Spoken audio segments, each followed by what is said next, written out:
Hello. Now we've been introduced to eugenics, well, history of eugenics in the 20th century.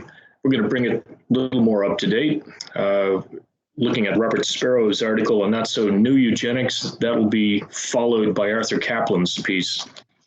They're similar in that they're both looking at comparing eugenics now of reproductive decisions that couples take using assisted reproduction, IVF, and in vitro fertilization, and prenatal genetic diagnosis to select embryos, to screen embryos, and then to implant those that one finds acceptable for whatever reason, or to screen out those that are not acceptable. How close is this to the eugenic history that we've discussed? There's a distinction often made between population eugenics and individual eugenics. Population eugenics is what we were concerned with in the Lombardo article. That is the decisions to use forced sterilization, for example, to prevent people having characteristics that are undesirable from reproducing and therefore perpetuating their characteristics in the population.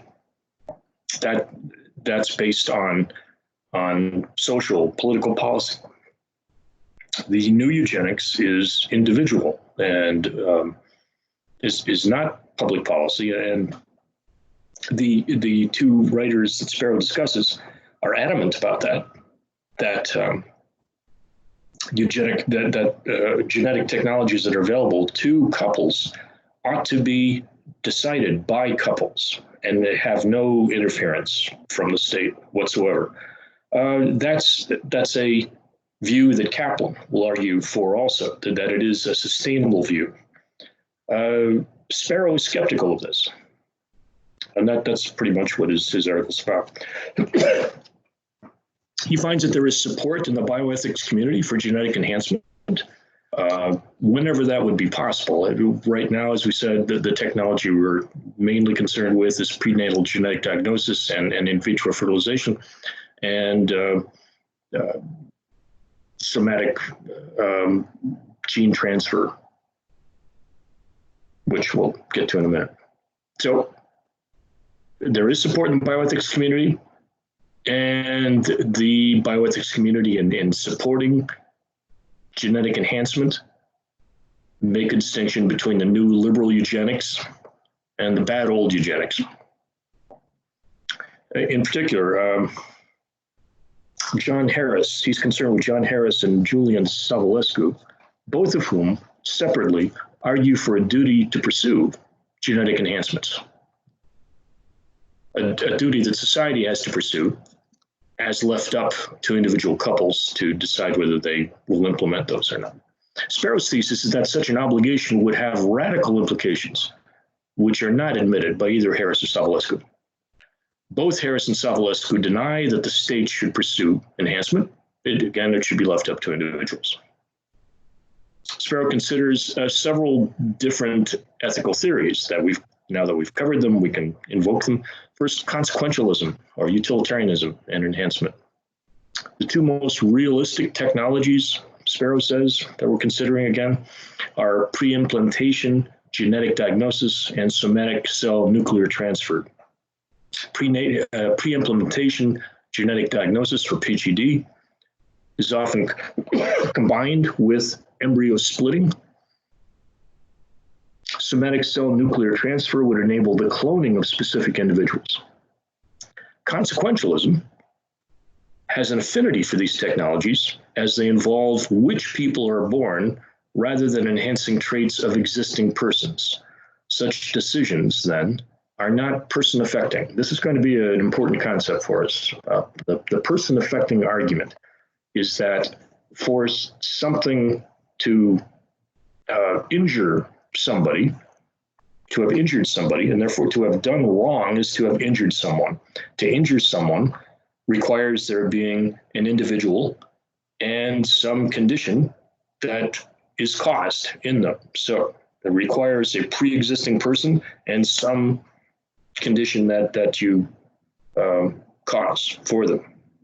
if the technology you're concerned with is concerned with which people will exist, which is what you're doing when you're deciding which embryo to implant and so on. If you decide not to implant a particular embryo, you have not hurt that individual because it doesn't exist yet as a person. Kantian approaches have a more difficult time here because in the absence of an affected individual, decisions about enhancement are only about how we treat embryos rather than how we relate to rational agents. This is a gloss. He in fact, goes through this very rapidly. So, for example, it's pretty shockingly dismissive about any discussion about the rights of embryos, which I think we could probably argue against, but it would require an argument. Virtue ethics, the ethics of Aristotle, for example, is a possible contribution to the discussion. So we already said there's an affinity, consequentialism has an affinity for these sorts of concerns that Kantian ethics does not. How about virtue ethics? Well, it raises questions of the availability of reasons for preferring virtues associated with existing character traits over the virtues enhanced humans would have. How could we know? Yes. Consequentialism could explain why parents are doing something wrong if they would fail to use technologies which could prevent genetic diseases in the children they would have, even if the resulting children would not be harmed.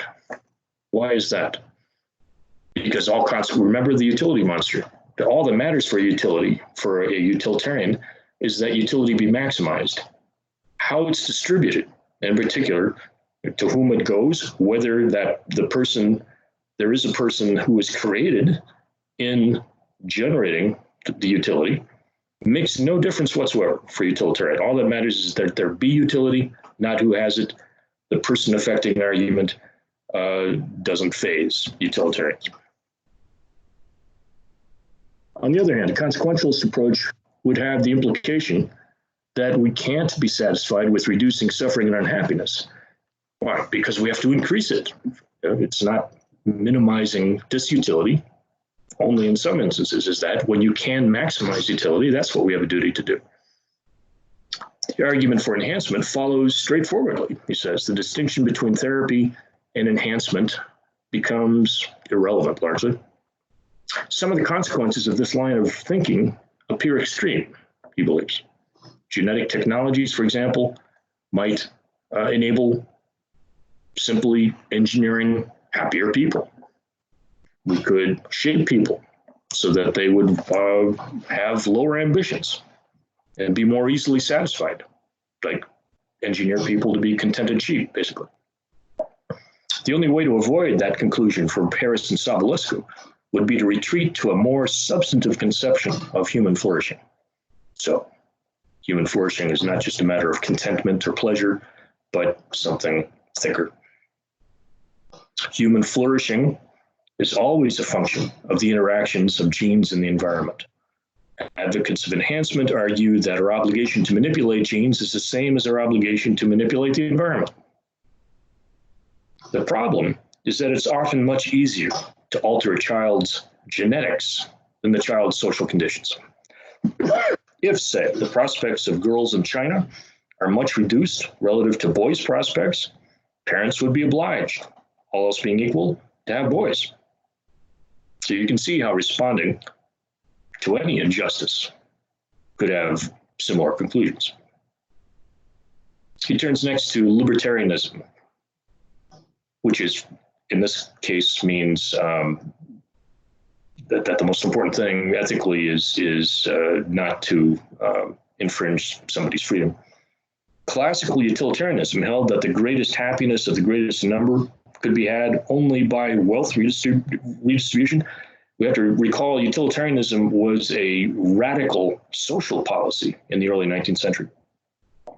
Harris and Sobolescu don't follow this route. Rather than advocating for a strong program of social engineering or legislation, they defend the rights of individuals generally, even to choose children with disabilities.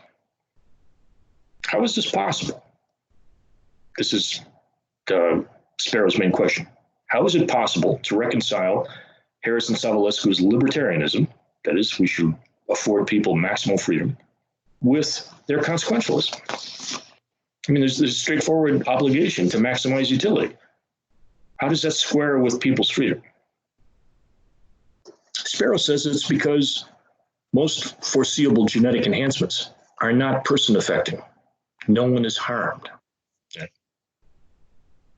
In a consequentialist framework, we acquire moral obligations not as a function of the roles and relationships we occupy, but by virtue of our causal powers. And indeed, it could well justify coercion to maximize utility. Maybe parents' interests will win out, he suggests, but it's not a foregone conclusion in any given case. Sparrow argues that Harris and Savulescu's consequentialism fails to support their libertarianism. The real danger, he says finally, of the new technologies is not that religious conservatives will prevent couples from using them, but that market forces will make it so parents will eventually have no choice but to use them, assuming that they are available to them. Next, we'll look at capital.